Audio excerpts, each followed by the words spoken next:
mỹ nữ Đàm Tùng Vận giàu có cỡ nào.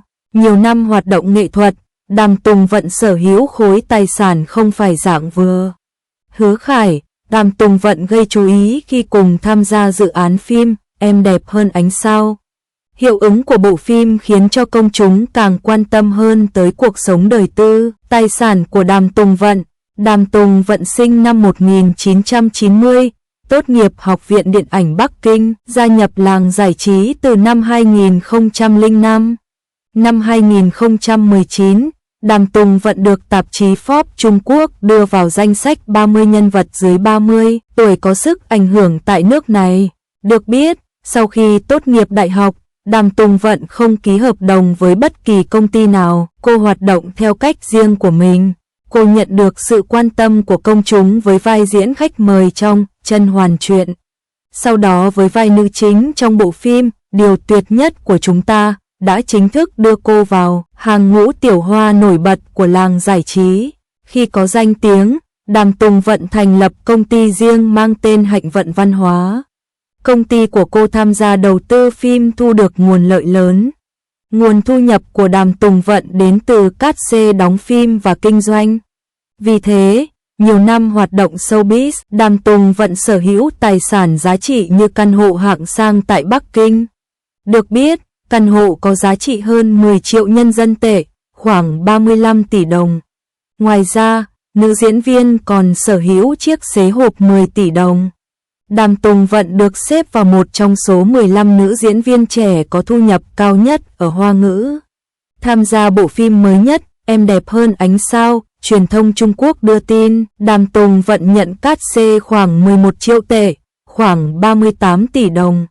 Ngoài ra, việc hợp tác với các nhãn hàng cũng mang lại nguồn thu không hề nhỏ so với danh tiếng của Đàm Tùng Vận, khác với Địch Lệ Nhiệt Ba, Lý Thấm, Dương Tử.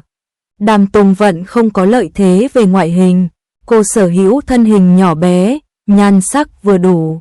Nhưng, Đàm Tùng Vận có sức hấp dẫn riêng nhờ sự linh hoạt, đáng yêu và khả năng diễn xuất. Với nhan sắc trẻ lâu, Đàm Tùng Vận được khán giả yêu mến gọi là nữ thần phim thanh xuân, Trung Quốc. 4 phim hay nhất sự nghiệp Đàm Tùng Vận. 1. Em đẹp hơn cả ánh sao. Đàm Tùng Vận là một trong số những nữ thần ngôn tình nổi tiếng bậc nhất màn ảnh Hoa ngữ hiện tại. Cô từng đóng nhiều bộ phim được đông đảo khán giả yêu thích. Sau khi gây dấu ấn với hàng loạt tác phẩm chất lượng, Đàm Tùng Vận có thời gian dài mờ nhạt trên đường đua và dần đánh mất đi vị thế nữ thần thanh xuân. Tuy nhiên, không để khán giả phải thất vọng, Đàm Tùng Vận đã trở lại mạnh mẽ và gây ấn tượng trong bộ phim truyền hình mới mang tên Em đẹp hơn cả ánh sao. Đây cũng là bộ phim ngôn tình hot nhất thời điểm hiện tại. Tác phẩm này xoay quanh hành trình khởi nghiệp và câu chuyện tình yêu của cô nàng Kỳ Tinh với chàng tổng tài giỏi Giang Hàn Đình. Chủ đề phụ nữ khởi nghiệp, yêu đương với tổng tài đã quá đỗi quen thuộc với các mọt phim ngôn tình. Thế nhưng, điều đó không ngăn khán giả mê mệt với Em đẹp hơn cả ánh sao. Điểm mạnh của bộ phim này là cách thiết lập nhân vật hấp dẫn. Nhân vật Hàn Đình là người có nguyên tắc, lập trường rõ ràng và không để cho những tình cảm cá nhân ảnh hưởng tới quyết định của mình. Hàn Đình và Kỳ Tinh dành cho nhau tình cảm chân thành, sâu đậm, nhưng họ không phải là những nhân vật có não yêu đương.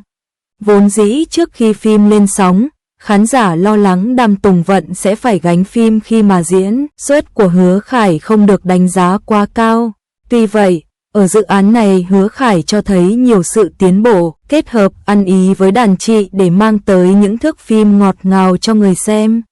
Trong khi đó, Đàm Tùng Vận vẫn tiếp tục chứng minh được năng lực và sức hút của mình. Cái tên cuối cùng trong danh sách là Em đẹp hơn cả ánh sao, bộ phim ngôn tình hot nhất hiện tại. Tác phẩm này xoay quanh hành trình khởi nghiệp và câu chuyện tình yêu của cô nàng Kỳ Tinh với chàng tổng tài giỏi Giang Hàn Đình. Chủ đề phụ nữ khởi nghiệp, yêu đương với tổng tài đã quá đỗi quen thuộc với các mọt phim ngôn tình. Thế nhưng, điều đó không ngăn khán giả mê mệt với Em đẹp hơn cả ánh sao. Hứa Khải nên duyên với Đàm Tùng Vận trong Em đẹp hơn cả ánh sao, cặp đôi ngôn tình gây sốt MXS với cảnh nóng quá cháy. netizen phát cuồng vì nhan sắc cực phẩm của nam chính. Điểm mạnh của bộ phim này là cách thiết lập nhân vật hấp dẫn. Nhân vật Hàn Đình là người có nguyên tắc, lập trường rõ ràng và không để cho những tình cảm cá nhân ảnh hưởng tới quyết định của mình. Hàn Đình và Kỳ Tinh dành cho nhau tình cảm chân thành, sâu đậm, nhưng họ không phải là những nhân vật có não yêu đương. Vốn dĩ trước khi phim lên sóng, khán giả lo lắng Đàm Tùng Vận sẽ phải gánh phim khi mà diễn xuất của Hứa Khải không được đánh giá quá cao. Tuy vậy, ở dự án này Hứa Khải cho thấy nhiều sự tiến bộ, kết hợp ăn ý với đàn chị để mang tới những thước phim ngọt ngào cho người xem. Phim 2, điều tuyệt vời nhất của chúng ta, là tác phẩm đã đưa tên tuổi của Đàm Tùng Vận và Lưu Hạo Nhiên lên tầm cao mới. Cái tên đầu tiên trong danh sách đương nhiên phải là điều tuyệt vời nhất của chúng ta. Nội dung phim xoay quanh những câu chuyện tình yêu, tình bạn, sự trưởng thành sau những sóng gió giữa Cảnh Cảnh và Dư Hoài. Thực tế, đây không phải nội dung mới mẻ ở màn ảnh Hoa ngữ. Tuy nhiên những thước phim tuyệt đẹp, đầy xúc cảm và ý nghĩa đã giúp bộ phim từng tạo nên một cơn sốt lớn. Ở tác phẩm này, Đàm Tùng Vận hợp tác với Lưu Hạo Nhiên. Cả hai được khen ngợi vì chemistry cực đỉnh. Cũng nhờ màn kết hợp này mà tên tuổi của họ được đưa lên một tầm cao mới. 3. Cẩm Y Chi Hạ. Cái tên tiếp theo là Cẩm Y Chi Hạ, bộ phim cổ trang duy nhất trong danh sách. Tác phẩm này kể về hành trình phá án cũng như là câu chuyện tình yêu ngọt ngào giữa nữ bổ khoái Viên Kim Hạ và chàng cẩm y vệ tên Lục Dịch. Hai người có tính cách trái ngược nhưng lại cùng nhau hợp tác, từ đó tạo ra những tình huống khó đỡ. Trong Cẩm Y Chi Hạ, Viên Kim Hạ và Lục Dịch là hai con người với tính cách trái ngược nhưng lại hợp tác cùng nhau, nên duyên với Đàm Tùng Vận ở Cẩm Y Chi Hạ là Mỹ Nam đình đám Nhậm Gia Luân.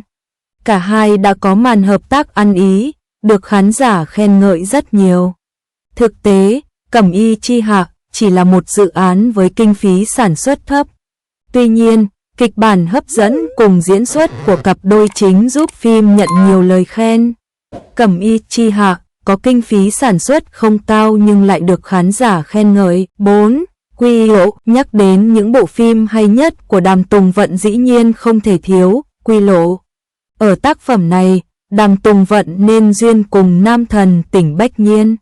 Kịch bản phim được chuyển thể từ tiểu thuyết cùng tên của tác giả Mạc Bảo Phi Bảo, kể về chuyện tình đong đầy cảm xúc giữa hai con người có hoàn cảnh đối lập là Quy Hiểu và Lộ Viêm Thần. Chuyện tình giữa Quy Hiểu và Lộ Viêm Thần kết thúc bằng một đám cưới hạnh phúc. Quy Hiểu sinh ra trong một gia đình khá giả, được bố mẹ bảo bọc.